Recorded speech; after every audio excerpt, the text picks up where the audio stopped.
TV, watching it with Thomas and Camilla. They've been having a good morning so far. Good morning. Right now we're lucky enough to be joined for the last, got a bit ahead of myself.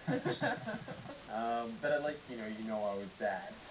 Andrew Marmont for his weekly sports update. How are you, Andrew? Good guys, how are you? Good, very good. What's happening? Sports. It's all happening at the moment. The Ashes are finally here. It's been like ages. The build-up, now it's finally here. We're on the second day, and as we heard earlier with Steph, Australians doing very well. So in reply to England's big total, Australia fighting back, which is good. Of recent years, the English side hasn't been, amazing. Like, I mean, they won. I think it wasn't the last one, but the one before that, when they were actually quite good, and Australia just had a terrible series. Are they going to put up a fight against us at all? Their batting is probably stronger than bowling, as evidenced by the 432 I think they scored. So they've got lots of batting there. Bowling probably not as strong as the Australians with the diversity they have. So it should be interesting though with their batting and whether they can fight. So how far into it are we? Second test? With first test, second day wrapped up. Yeah. Okay. How long does the Ashes go for? 5 test matches. Yeah. As long as it needs to. Actually, that's not true at all. It's just 5 tests. It should be like a fight to the death, though. Like the team that can't take it anymore. Like gladiator style? Yeah, gladiator style. Why not? Like Roman gladiator style. It's like maces and, on horses, bowling, and then... Yeah, chariots. That's called, I think that's the film you're referring to. Oh, yeah. But think about it, make cricket into like a spectacle sport. Yeah, like Slamball. Just like Slamball. What else has been going on?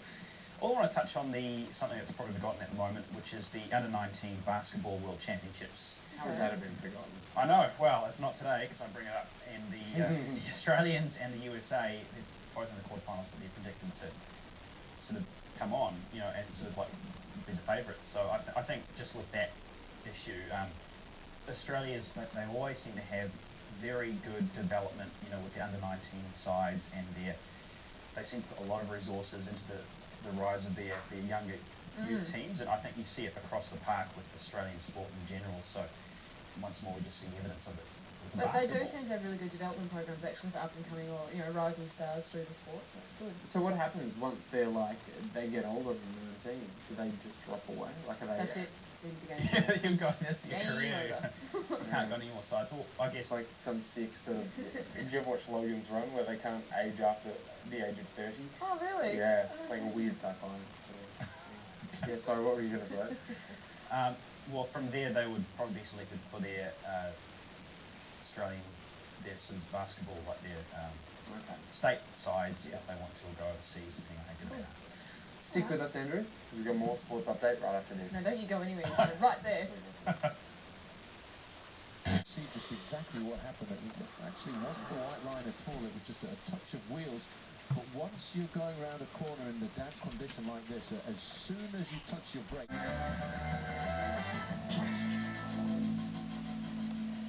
Miller cracked it funny. Jet Serial TV. From the running sheet, running away. Very good, Miller. Well played, sir. Andrew Marmont is joining us for his weekly sports update.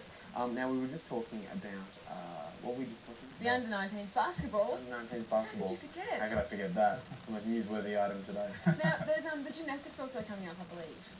At the moment, I just wanted to mention on this as well, the Australian National Open-Age Gymnastics tournament's on at the moment, and I know Brandon Field, who currently competes in it. He's second overall. He's from New Zealand, so I just wanted to mention that he's going very well, and he's got a couple of golds. Shameless name dropping aside, what's going on in what's the Open Gymnastics? What's it called? Well, it's the Australian Gymnastics, the national competition, but it's open, so it means at different ages there's no sort of set age. Okay. You've got like the different tiers, so it's. So you know, like the senior citizens busting move. Well, I would not watch. Or a hip, or whatever. Or joints, left, right, and centre. Yeah, so that's well done, Brandon. He's going very well, so good on him. Good news there. Is it a spectator sport, gymnastics? Like, do people go along and watch the acrobatics and whatnot? Oh, I think absolutely. I mean, it's done very well. I mean, I'm not 100% with gymnastics. I don't know a lot about it, but what I have seen, that it does require a lot of skills. there's lots of manoeuvres that you need to do and land properly, and very skillful. You need a lot of. I love watching it, I must admit. Like during the Olympics, it's diving and gymnastics for me, my favourites to watch. Yeah, let's be honest. You know, it's the parent factor, isn't it? The two sports not really, but for this. Come on, the two sports you wanted to watch at the Olympics is the most, body hugging, outfits. Gotta love those outfits. Bit of a coincidence, no? It's not a coincidence. No. Yeah. Damn it. What do you think of, do you go for the parent factor? Do you watch gymnastics, to watch people in sort of tight outfits? Andrew? I think that's a conversation for after the season. Oh, okay. Not appropriate? Not appropriate, probably. Talk about it later. Anyway, I thought also with the Tour de France is obviously happening at the moment as well. So big news there is probably Lance Armstrong. He's come back, but now the question is, can he make the climb? So what that means is the next stage is the Pyrenees Mountains. The Pyrenees. I have to say it in French. So that means that they have a massive climb all the way up and then obviously down again. But that's the question now. Can Lance? Does he have it in his legs to make that climb? I think it was after about his 5th win that people just stopped asking those sort of questions like, can Lance Armstrong do it? I think now the answer is just globally, yes, he probably can, there's not much he can't do now. I always wonder how they get through the burn. You know when you're going up a hill on your bicycle and it's obviously not of that calibre. I don't know how they get through it, but very impressive, I think. Oh, it's just an incredibly grueling test on the Tour de France. Oh, it's massive endurance. It's just, you have to prepare, and if you don't, then the ones they get found out, it's got to make it through. So I'm just picturing a fat guy on a bike, clearly he didn't prepare, could have lost some weight. Thanks very much, Andrew. We'll see you next week for your last sports segment. Yeah. Right back after this. Dig on the right. Is he going to steal it on the line?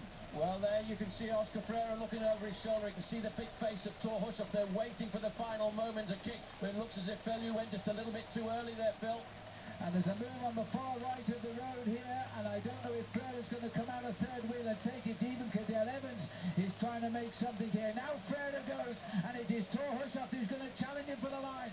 Freire himself, he's Spanish. Hushovd, though, is the strong man, and it's Thor Hushovd who gets it. Oscar Freire will be in second place, and that was an incredible finish by a bunch of strong men. But take your hat off to David Miller. He's the most aggressive rider of the day, and what a great ride. It was amazing going through Barcelona. The amount of people on the road was just incredible.